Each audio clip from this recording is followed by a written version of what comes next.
Hello everyone, welcome to my Hindi class. कैसे पहचाने संधि, संधि विच्छेद कैसे करें? अगर इस बात से परेशान है तो घबराइए नहीं, मेरे साथ बने रहे। वीडियो के अंत तक मैं ऐसे ऐसे ट्रिक बताने वाली हूँ जिससे आप संधि कभी नहीं भूलेंगे। अच्छा तो बच्चों, संधि बड़ा टॉपिक है, इसलिए इसे मैंने कई पार्ट में बनाया है। अगर आप पहली बार अटेंड कर रहे हैं तो पहले पिछले वीडियो देख ले, नीचे डिस्क्रिप्शन बॉक्स में लिंक दिया है। ठीक है बच्चों, तो हम चलते हैं अपने संधि। पिछले क्लास में हमने पढ़ा था स्वर संधि के भेद। तो स्वर संधि के 5 भेद होते हैं और पिछले पार्ट में हमने पढ़ा है दीर्घ संधि, गुण संधि और वृद्धि संधि। तो बच्चों आज हम पढ़ेंगे यड़ संधि किसे कहते हैं।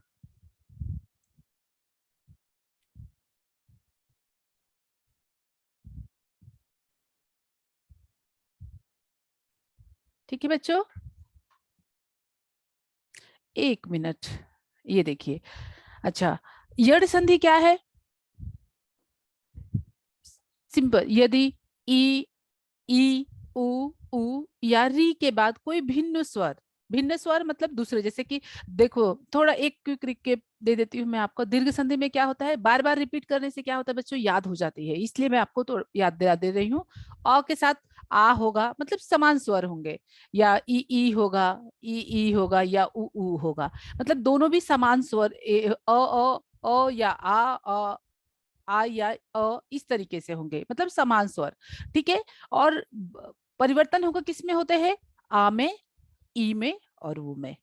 राइट बच्चों, बड़ी ऊ, जैसे कि पता है कि दीर्घ स्वर हरस्व हरस्व स्वर, उसी तरीके से सारे दीर्घ स्वर में आते हैं तब होते हैं हमारा दीर्घ संधि। राइट बच्चों। दूसरा हो गया गुण संधि। गुण संधि में क्या बताया था, गुण संधि में क्या बताया था, ए, याद है आपको, ए, ओ और अर। ठीक है। जहां पे भी एक मात्रा ऊपर दिख जाए, ओ की मात्रा दिख जाए, अर दिख जाए, जैसे अर मन सब देवऋषि महर्षि सप्तऋषि, इस तरीके से कुछ वर्ड दिख जाए तो वो सारे होते हैं गुण संधि। अच्छा, वृद्धि संधि में क्या देखा था आपने, केवल ए, यहाँ पर देखो एक बिना मात्रा वाली ए है, यहाँ पर ए है, ओके, और औ, ये केवल दो ही मात्रा होती है। जहां पर भी ए और औ दिख जाए वो हो गया वृद्धि संधि। वृद्धि मतलब बूढ़ा, वैसे ही याद रखा कीजिए। जैसे आपका कुछ एग्जाम्पल अगर आप देखोगे तो औषधि, इस तरीके से आपको कुछ एग्जाम्पल आपको देखिए, पिछले स्लाइड में भी मैंने दिखाया है और आगे और भी स्लाइड में बताती हूँ। ठीक है। जहां पे दो मात्रा, मतैक्य, ठीक है, वनौषध, इस तरीके के जहां पे दो मात्रा आ जाए वो हो गए आपके क्या, उनसी संधि, वृद्धि संधि। तो बच्चों आज क्या पढ़ने वाले हैं हम लोग, यड़ संधि के बारे में। तो यड़ संधि में देखिए, फिर से ज्यादा दिमाग लगाने की जरूरत नहीं है कि ये आ रहा है, वो ऊ आ रहा है, तो वो और री आ रहा है, लेकिन होता क्या है, निकलता क्या है, य व र। क्या आता है, य व र। तो सॉरी, देखो ये व और र, तो जहां भी आए य व र, आंख बंद कर लीजिए और ट्रिक कर दीजिए, कौन सी संधि, यड़ संधि।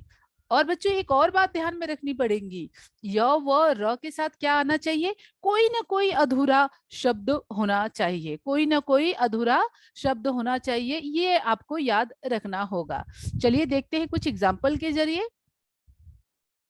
ये देखिए, अब ये क्या है आपका, देखिए मैंने दो नियम बताए यड़ संधि के लिए, याद कीजिए क्या क्या।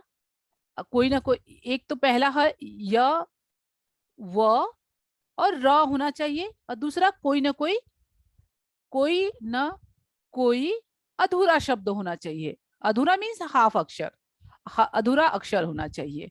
ठीक है, अधूरा अक्षर होना चाहिए। दो नियम बताए, याद रखिए। देखिए ये यहाँ ध है, यहाँ न है, यहाँ ध है, हाफ हाफ हाफ, आधे की बात करें। ठीक है। और दूसरा क्या है, य व र होना चाहिए। देखिए यहाँ पर य है, यहाँ व है, यहाँ य है, यहाँ व है, यहाँ य है, यहाँ य है। ठीक है, यहाँ पर भी य है। ठीक है, यहाँ पर भी देखिए अत्य, प्रत्यय, प्रत्यय, अत्य, पित्रालय। अभी यहाँ पे बोलेंगे त्र है, तो त्र कैसे बनता है बच्चों, याद है त्र कैसे बनता है, त के नीचे हल, और र पूरा होता है। तो यहाँ पर भी हाफ है, तो इसलिए यहाँ पर री आ गई। तो आपका समझे बच्चों कि यड़ संधि में क्या क्या होना चाहिए, कोई ना कोई अधूरा शब्द और य व र होना चाहिए। अब समझ में आया? चलिए अब हम चलते हैं नेक्स्ट की तरफ। नेक्स्ट है आपका अयादि संधि। अयादि संधि, अभी सोचेंगे अरे बाप रे बाप एक और संधि याद रखनी पड़ेगी, लेकिन घबराइए नहीं बच्चों, 1 सेकंड के अंदर आपको याद हो जाएगा कि अयादि संधि क्या होता है। देखिए यहाँ पर जब संधि करते समय ए, ऐ, ओ, औ के साथ कोई अन्य स्वर, तो क्या हो जाता है, ए का ऐ का आय, और ओ का औ, और औ का औ। अरे बाप रे, इतनी सारी चीजें याद करनी पड़ेंगी, आप देख के ही टेंशन में आ जाओगे। मारो सबको गोली, आपको याद क्या रखना है, केवल अय हो जाता है, क्या हो जाता है, अय याद रखो, ठीक है, अव याद रखो, और आव याद रखो। केवल ये 3 वर्ड याद रख सकते हो। जो कि देखिए अयादि, इसके नाम को ही ध्यान रखिए, अय शब्द से शुरू हो रहा है, तो अगर नाम को अगर हम ध्यान में रखेंगे तो अय, ओ, आओ, ये 3 वर्ड इजी रह जाएगा, क्योंकि ये नाम से रिलेटेड है। तो ये ध्यान में रखेंगे तो ये क्या हो जाएगा आपका अयादि संधि। राइट बच्चों, अभी देखते हैं। और ज्यादातर एक दूसरा ट्रिक इसमें बताऊं आपको क्या आएगा, जहां पे मात्रा ऊपर की बात देखो, ये इसको जगह जैसे हमने लिखा यहाँ पर व्यंजन, ठीक है बच्चों, तो इस रेखा को क्या बोलते हैं, ये जो ऊपर जो रेखा लिखा है इसको हमने लिखा बोलते हैं शिरोरेखा। इसको हम क्या बोलते हैं, शिरो रेखा। ठीक है, तो इसके ऊपर की मात्रा, इसके ऊपर की जो मात्रा, ज्यादातर मात्रा इस पे ए और औ की मात्रा, ओ और औ की मात्रा नहीं होगी ज्यादातर। ये सब ट्रिक है बच्चों, ये सब याद रखने के लिए ट्रिक है कि थोड़ा थोड़ा याद कोशिश करते हैं हम लोग याद रखने के लिए। तो ए ओ औ की मात्रा नहीं होगी, वो क्या हो जाएगा आपका अयादि संधि। क्या होगा, अयादि संधि। देखिए य व से पहले व्यंजन पर अ आ की मात्रा हो तो अयादि संधि हो सकती है, लेकिन अगर कोई विच्छेद न निकलता हो तो प्लस के बाद वाले भाग को वैसे का वैसा ही लिखना होगा। तो ज्यादातर ध्यान में रखिए मात्राओं के बारे में भी। ठीक है बच्चों, तो चलते हैं कुछ एग्जाम्पल देखकर समझने की कोशिश करते हैं।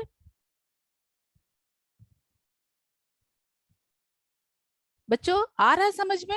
अगर लग रहा है कि आपको समझ में आ रहा है और अच्छे से वीडियो अच्छा है, समझ में आ रहा है, तो नीचे लाइक बटन दिया हुआ है, लाइक कीजिए और सब्सक्राइब कीजिए और शेयर कीजिए। धन्यवाद बच्चों लाइक करने के लिए। चलिए देखते हैं अयादि संधि के कुछ उदाहरण। अच्छा मैंने क्या क्या बताया था, अयादि संधि में क्या क्या होना चाहिए, बताइए क्या क्या होना चाहिए। ये देखिए क्या बताया था मैंने, औ देखिए आया गया, आय होना चाहिए। और देखिए ये कौन से शब्द से निकल के आ रहा है, अय से, अयादि से। ठीक है, अयादि से ही निकल के आ रहा है, अय औ। ठीक है, तो ये देखिए औ आओ आय, यहाँ पर भी आओ आओ आय, ये अभी बन रहा है। और दूसरी चीज ऊपर शिरोरेखा पे देखो, यहाँ पर भी मात्रा नहीं है, यहाँ पर ई की मात्रा है। मैंने कौन सी मात्रा बोली थी, ए की मात्रा, ए की मात्रा, औ की मात्रा, ठीक है, ओ की मात्रा और औ की मात्रा, ये मात्रा नहीं होगी। ठीक है, ये ध्यान में रखने के लिए कहा था। देखिए सारे वर्ड में वैसे का वैसे ही है, नयन, नाविक, भवन, चयन, पवन, पावक, पावन, नायक, भविष्य। राइट बच्चों, आया आपको समझ में? मुझे लगता है आप सबको बहुत अच्छे से समझ में आ गया है। चलिए देखते हैं कुछ और एक बार रिकेप करते हैं पूरा आपके सारे के सारे प्रैक्टिस करके कि कौन सी संधि कहां पर है।